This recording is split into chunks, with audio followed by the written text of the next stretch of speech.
Salve você antenado aqui no canal, meu nome é Lineker Biondi e eu vou levar você para pertinho de todas as informações do Vasco nessa segunda-feira de viagem para Arequipa. O Vasco já começa a se mobilizar para a estreia da Copa Sul-Americana e claro, a gente aqui do canal também. Nós estaremos em Arequipa acompanhando o Vasco nessa estreia muito importante, né? De uma disputa em um torneio internacional. O torcedor vascaíno tem esperança aí no título, no possível título da Copa Sul-Americana? Então, antes da gente começar o nosso vídeo, eu peço para você ir lá nos comentários se você acredita no título dessa competição. E deixa o joinha também para confirmar a sua fase otimista, porque o Vasco venceu ontem na estreia no Campeonato Brasileiro o Santos por 2-1 de virada no retorno da Força Jovem às arquibancadas e também de um movimento interno do elenco. E a gente vai falar bastante sobre isso. Mas antes da gente começar, eu peço sempre para você deixar o joinha. Se você não é inscrito, clica no botãozinho inscrito, inscreva-se aqui embaixo para você ficar sempre muito bem atualizado e junto conosco aqui, né? Lembrando que estaremos em Arequipa daqui a pouquinho e você acompanha tudo aqui e não perde nada. E olha, presta atenção. Você que está aí do outro lado, tá? Você que está aí do outro lado, quer comprar a sua camisa do Vasco igualzinha a essa? Não perca tempo. Clique no primeiro comentário fixado, o link está lá, da Bezutti Sport. A Bezutti Sport resolve a sua vida e garante para você essa linda camisa do Vasco retrô. Você não perde por esperar. Então, primeiro comentário fixado, Bezutti Sport é a sua loja para essa linda camisa do Vasco, para você tirar aquela onda, né, depois da vitória do Cruz Maltino. Corre lá.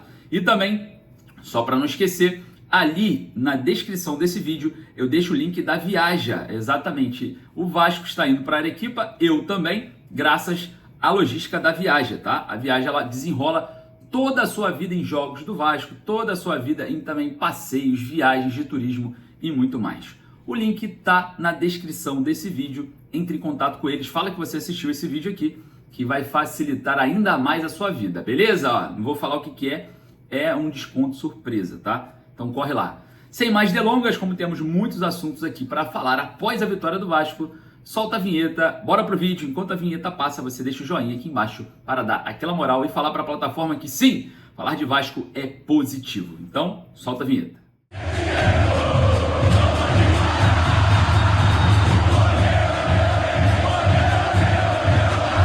Segunda-feira cheia de informações e, claro, né, cheia de opiniões. E eu quero saber a sua.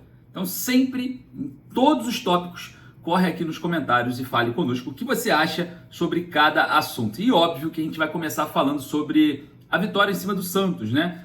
Uma vitória construída ali, mais uma vez, pelo poderio aéreo vascaíno com Pablo Verratti, né, autor de uma assistência e o gol decisivo da partida. E claro, a gente observa também uma evolução no segundo tempo, né? Que mudança, né, que o Vasco teve de um primeiro tempo aterrorizante para o seu torcedor para um segundo tempo mais produtivo, né? Um segundo tempo com mais posse de bola, com mais opções, né? Uma excelente notícia a volta do Adson, né? Então essas novidades são muito importantes, né? Voltando agora o Adson tendo ali parcialidade na minutagem para tomar cuidado ali dessa questão da lesão, né? E claro, observando esse cenário, a gente olha para dentro de um jogo que o Vasco começa mal, o Santos estava bem melhor, bem mais postado ali, o Vasco correndo errado em vários sentidos, né? E a partir desse momento eu anulo completamente esse primeiro tempo, porque foi um primeiro tempo improdutivo, né? O Vasco não incomodou ali a zaga do Santos, né? Mas tivemos algumas oportunidades, uma com o Nuno Moreira, que ele tentou dar uma cobertura ali, um totozinho em cima do goleiro, um chute do Felipe Coutinho também, de média distância, alguns chutes ali que também foram importantes. E claro, né, observando esse cenário, foi muito pouco para quem joga em casa com apoio da sua torcida, diante de um adversário que pode ser até qualificado, mas vem de uma Série B, então automaticamente o investimento não é muito grande, estava desfalcado, sem o Neymar e sem o Soteldo, né? Dois jogadores muito importantes para essa equipe do Santos. E claro, o Vasco conseguiu construir aí essa virada no segundo tempo, quando as coisas mudaram, né? E aí mudaram todos os aspectos. O Vasco começou a atacar mais, os laterais começaram a apoiar mais. A gente observou que o técnico Fábio Carelli fez com que os laterais virassem literalmente pontas. Aí a gente viu o Garré percorrendo um pouco mais pelo meio, viu o Nuno Moreira também aparecendo mais por dentro, né? E observando o Lucas Piton e o Paulo Henrique mais espetados, né? É muita exigência dos laterais estarem também marcando e atacando, mas como o Vasco jogava em casa, precisava reverter o resultado, foi isso que aconteceu. E aconteceu exatamente o que sempre acontece: bola aérea. O Vasco conseguiu o empate num belo passe do volante Hugo Moura da direita para a esquerda, né, no Piton. O Piton faz o cruzamento no Verratti, que é algo muito normal no Vasco. O Verratti escora para o Nuno Moreira completar para dentro do gol. O Vasco empata ali e muda completamente o cenário do jogo. Entra o Dimitri Payet em campo, que é um jogador que a gente sabe que está em final de contrato, teve polêmicas aí extra-campo, e acaba que o Dimitri Payet dá uma assistência ali numa falta que eu achei que ele ia bater pro gol. Ainda bem que não bateu pro gol, né? Porque o goleiro Gabriel Brazão já tinha feito uma defesaça numa cabeçada do Verratti, e ele faz o cruzamento ali, a zaga do Santos para, e o Verratti completa de cabeça, né? Como sempre, para dentro do gol, balança as redes e vira o jogo para o Vasco. E aí entra um jogo de trocação, né? O Vasco sofre um pouquinho em alguns momentos, depois alivia um pouquinho atacando o Santos e fica nesse jogo de trocação diante de um cenário controlado, né? Não vou dizer assim que o Vasco sofreu, mas teve alguns momentos que o Léo Jardim fez uma grande defesa, enfim. Mas foi um jogo que o Vasco conseguiu se superar, e isso é um bom sinal, né? Óbvio que a gente não pode ficar também tampando o sol com a peneira. Tem coisas a melhorar? Tem. Foi muito tempo de treinamento? Foi, mas a gente também precisa entender algumas peças ainda se adaptando ao futebol brasileiro e também ao elenco vascaíno. E claro, depois dessa vitória contra o Santos, agora o Vasco vai para Arequipa. Vamos na Copa Sul-Americana. Estádio Monumental de Chape, lá em Arequipa, quarta-feira às 19 horas. Eu estarei lá e você também. Se eu estou presente, você também vai estar, porque aqui você vai ver todas as imagens da cidade, da torcida do Vasco em Arequipa, do estádio, do vulcão. Você vai ver tudo aqui, você não perde nada. Então fique conosco aqui, não esqueça, tá, de deixar o joinha. Depois de enfrentar o Melgar, o Vasco vai a São Paulo, na Arena Itaquera, na Neoquímica Arena, enfrentar o Corinthians no sábado às 6h30 da tarde. Depois o Vasco joga pela Sul-Americana ainda sem definições, mas no dia 9 de abril tem aquela questão, né, envolvendo o jogo do Flamengo na Libertadores e o jogo do Vasco na Sul-Americana no mesmo dia, tá? Comebol marcou para o mesmo dia e a polícia falou que não tem problema nenhum. Então ambos jogarão. Vasco contra o Puerto Cabello em São Januário, muito provavelmente, mas possivelmente podemos mudar essa data de quarta para terça ou de quarta para quinta, por conta mesmo desse conflito aqui na cidade do Rio de Janeiro, né? E outro, Vasco depois recebe o Sport, né, no Caldeirão de São Januário. O Vasco recebe o Sport para voltar ao Campeonato Brasileiro, depois vai a Fortaleza enfrentar o Ceará. O Ceará que também veio aí da Série B. Santos, Sport, Ceará.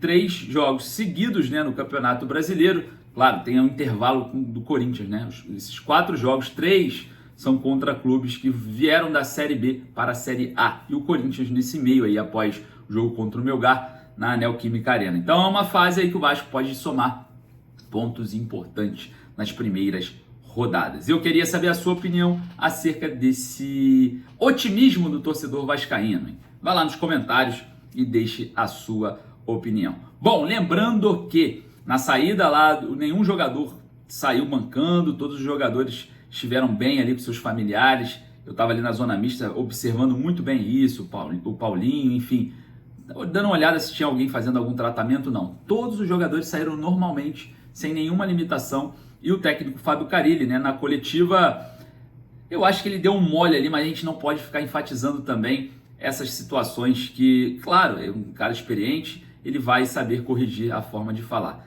Ele meio que comentou que a torcida do Vasco tem que apoiar também quando está perdendo, não só quando está ganhando, né? Enfim, são 20 anos, né, Carille, que isso acontece, mas está absolvido. Outra situação é o lateral direito Paulo Henrique, que se transformou no segundo tempo.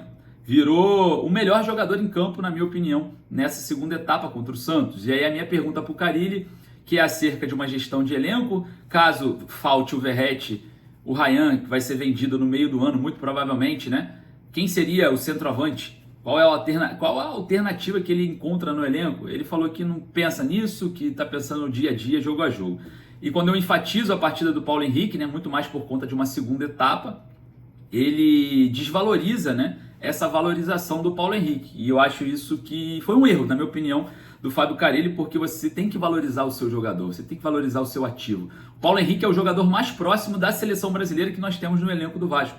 Se fosse para convocar alguém, esse convocado seria o PH, óbvio. Então a gente tem que ter um certo cuidado, Carille, pé no freio, porque não dá para desvalorizar assim um jogo que o Vasco só jogou no segundo tempo, todo mundo foi mal no primeiro, e aí quando a gente pega uma análise do segundo, você desvaloriza ali no primeiro momento, né? O Vasco só jogou no segundo tempo, então a gente vai ter que analisar quem foi o melhor em campo no segundo tempo, porque no primeiro o Vasco inteiro foi um desastre. Então, observando esse cenário, o Carille chegou para mim e falou: sério?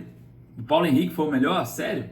Sério, o Paulo Henrique foi o melhor. Entrega física de forma absurda, não levou nenhuma bola nas costas no segundo tempo, apoiou e defendeu o tempo inteiro. Na minha opinião, um jogador super importante para esse elenco. E foi um jogador que, sim, quando o Vasco jogou, ele foi o melhor.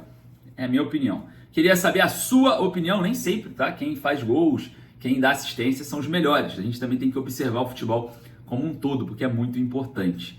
E claro, né? Você que está aí do outro lado tem a opinião mais relevante. Então vai lá nos comentários. Lembrando que você quer comprar a sua camisa do Vasco igual a essa aqui, bezutiesportes.com.br. O link está lá nos stories do meu Instagram, @Lineker_Vasco. Corre lá nos stories que você vai comprar essa camisa aqui, tá? Igualzinha, para tirar aquela onda aí na sua cidade. Não perca essa oportunidade. Eu vou ficando por aqui porque agora começa um translado, né? Você verá vídeos aqui em cenários diferentes, em aeroporto, lá no Peru em hotel, vai ver também vídeos direto do estádio lá do Melgar, tá? O Monumental de Chape, verá vídeos do hotel onde o Vasco estará hospedado, então aqui você não perde nada. Então não esqueça dos botõezinhos aqui embaixo para você ficar sempre muito bem informado. Forte abraço, saudações vascaínas.